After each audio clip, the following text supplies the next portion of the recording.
Hello मैत्रिणींनो, हळद रुसली कुंकू हसलं या मालिकेच्या आजच्या शनिवार 12 जुलैच्या बुंगाट भागामध्ये काय घडलंय आपण जाणून घेऊया।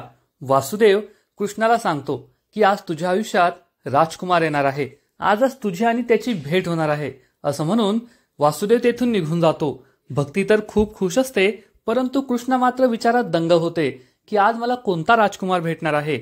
आणि हे सगळं जयकांत ऐकत असतो। जयकांत लगेचच त्याच्या माणसाला म्हणतो, आत्ताच्या आत्ता जायचं आणि मार्केटमधून माझ्यासाठी नवीन सदरा आणि अत्तर घेऊन यायचं अतिप्रचंड वेगाने। हा माणूस तेथून निघून जातो। तर भक्ती खूप खुश असते आणि कृष्णाला म्हणते, आज तुला तुझ्या स्वप्नातला राजकुमार भेटणार आहे। पण कृष्णाचा मात्र यावर विश्वास नसतो आणि ती म्हणते असं काहीच होणार नाही। पण जयकांत मात्र खुश असतो, तो राजकुमार मीच आणि अतिप्रचंड वेगाने मी कृष्णाच्या आयुष्यात येणार असा विचार तो करतो। तर इकडे शहरात गौतमी म्हणजेच पूजा ही पुन्हा टक लावून दुष्यंतकडे पाहत असते। तिची मैत्रीण म्हणते, अगं किती पाहशील त्याच्याकडे, आता काच फुटेल। तर गौतमी म्हणते, फुटू दे ना, तेवढंच त्याचं माझ्याकडे लक्ष येईल आणि आता तर मी ठरवलंय की त्याला प्रपोज करायचं।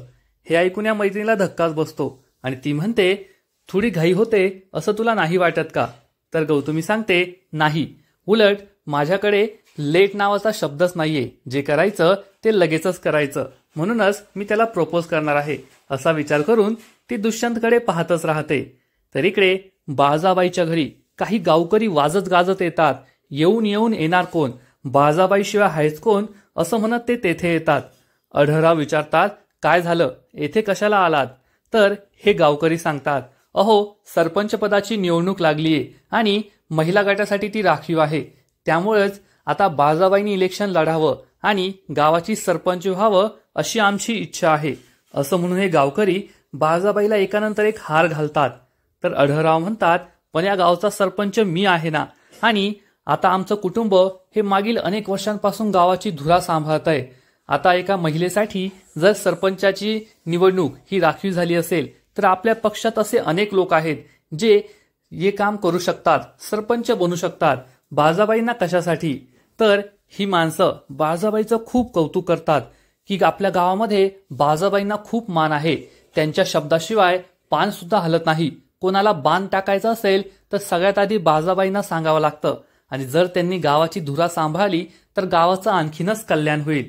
हे सगळं ऐकून बाळजाबाई खूप खुश होते, परंतु प्रत्येक राजकारण्यासारखं ती सुद्धा डायलॉग मारते की मी तर समाजकारण करते, मला राजकारण वगैरे काही कळत नाही। समाजकारण आणि राजकारण हे दोन्ही वेगवेगळं असतं, त्यामुळे मला सरपंच बनण्याची इच्छा नाहीये, तुम्ही मला यामध्ये ओढू नका।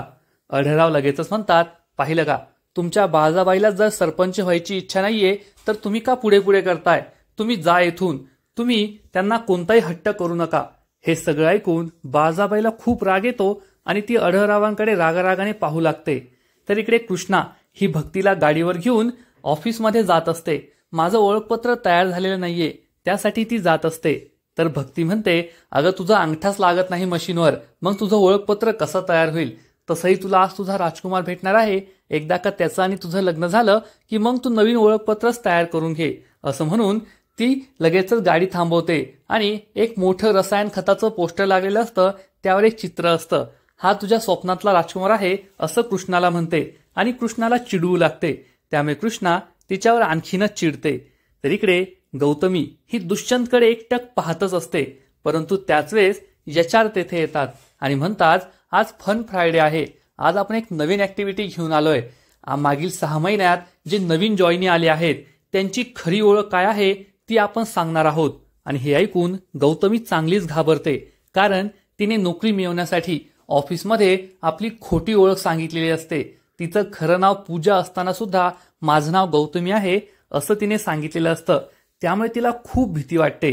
तर इकडे कृष्णा ही आपली ओळख केंद्रामध्ये पोहोचते आणि तेथे आल्यावर स्वतःचं रजिस्ट्रेशन करू लागते। स्वतःचं नाव ती खरं खरं सांगते की कृष्णा कोल्हापुरे। तर इकडे गौतमी ही स्वतःचं नाव खोटं सांगते की मी गौतमी केळकर आहे, मी प्रॉपर पुण्याची आहे।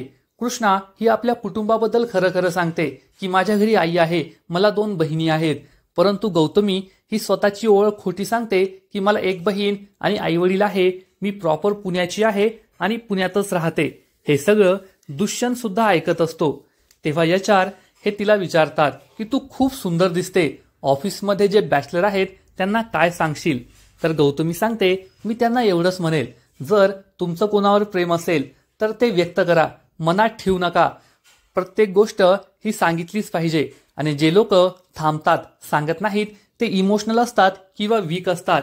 मी तशी नाहीये. दुष्यंत हे सगळं ऐकत असतो. संपूर्ण ऑफिस हे तिच्यासाठी टाळ्या वाजवतं आणि हे दोघे एकमेकाकडे पाहू लागतात. तर इकडे कृष्णाचा अंगठा हा नेहमीप्रमाणे मशीनवर लागतच नाही. तिच्या अंगठ्याच्या सगळ्या रेषा पुसलेल्या असतात. त्यामुळे रजिस्ट्रेशन करणारा माणूस तिच्यावर खूप चिडतो. तुमच्या अंगठ्याला रेषाच राहिलेल्या नाही, तुमचं रजिस्ट्रेशन होऊ शकत नाही असं तो म्हणतो. एक गावकरी सुद्धा मला उशीर होतोय, लवकर आवरा, किती वेळ असं म्हणून ओरडत असतो. भक्ती त्याच्यावर चिडते आणि त्याला वाट पाहायला सांगते. तर एकदा शेवटच्या वेळेस कृष्णा ही अंगठा लावून पाहते, परंतु तिच्या अंगठ्याचा ठसाच उमटत नाही. परंतु त्याच वेळेस तेथे जयकांत येतो आणि जयकांत हा तिच्या अंगठ्यावर अंगठा ठेवून जोरात अंगठा दाबण्याचा प्रयत्न करतो. त्यामुळे कृष्णा आणि भक्तीला मोठा धक्काच बसतो. तर इकडे गावकरी हे खूप चिडतात आणि म्हणतात, बाळजाबाई, जर तुम्ही इलेक्शनला उभ्या नाही राहिल्या तर मी आत्महत्या करेल. तुमच्या समोर रॉकेल अंगावर ओतून स्वतःला पेटून घेईल. आढळराव चिडून म्हणतात, तुला येडबीड लागलंय काय? हे काय बोलतोयस तू? तर हा माणूस चक्क स्वतःच्या अंगावर रॉकेल ओतून घेतो आणि काडी पेटू लागतो. आढळराव त्याला थांबवण्याचा प्रयत्न करतात. तर बाळजाबाई ही त्याच्या जवळ येते आणि रडू लागते. जर तू स्वतःला काही बरं वाईट करून घेतलं तर माझा जीव तुझ्यासाठी तीळ तुटेल. मी स्वतःला कधीही माफ करू शकणार नाही. ठीक आहे, तुमच्या सगळ्यांची इच्छा आहे ना की मी इलेक्शनमध्ये उभं राहावं, तर मी विचार करेल, परंतु मी लगेच निर्णय घेणार नाही. मी तुम्हाला सांगते, आता तुम्ही जा आणि असा कोणताही प्रकार करू नका. असं म्हणून बाळजाबाई या गावकऱ्यांना तेथून जाण्यास सांगते. गावकरी निघून गेल्यानंतर बाळजाबाई सुद्धा घरामध्ये जाते. आढळरावांना खूप राग येतो. आढळराव रॉकेल खाली पडलेलं असतं. तेथे येऊन पाहतात, त्याचा वास घेतात. तर त्यांच्या लक्षात येतं की हे रॉकेल नाहीये. त्यानंतर ते लायटरने हे रॉकेल पेटवण्याचा प्रयत्न करतात, परंतु ते पेटतच नाही, कारण हे रॉकेल नसतं, तर साधं पाणी असतं. तेव्हा आढळरावांना समजतं की हा सगळा बायजाबाईचाच प्लॅन होता इलेक्शनमध्ये उभं राहण्यासाठी. तर इकडे जयकांत हा कृष्णावर जबरदस्ती करतच असतो. त्यामुळे भक्तीला खूप राग येतो आणि भक्ती ही लगेचच त्याला दूर लोटते आणि म्हणते, माझ्या बहिणीपासून दूर राहायचं. तर जयकांत म्हणतो, मेहुणीबाई चिडल्या, मला खरंच सॉरी म्हणायचंय, पण तुमच्या बहिणीला समजावून सांगा माझी इच्छा पूर्ण करायला. मी तिला राणीसारखं ठेवेल. तिच्या दिलातला राजकुमार मीच आहे. कृष्णाला खूप राग येतो आणि ती म्हणते, तुझ्या कर्जाचे हप्ते तुझ्या तोंडावर मारेल, पण आता इथून फुटायचं.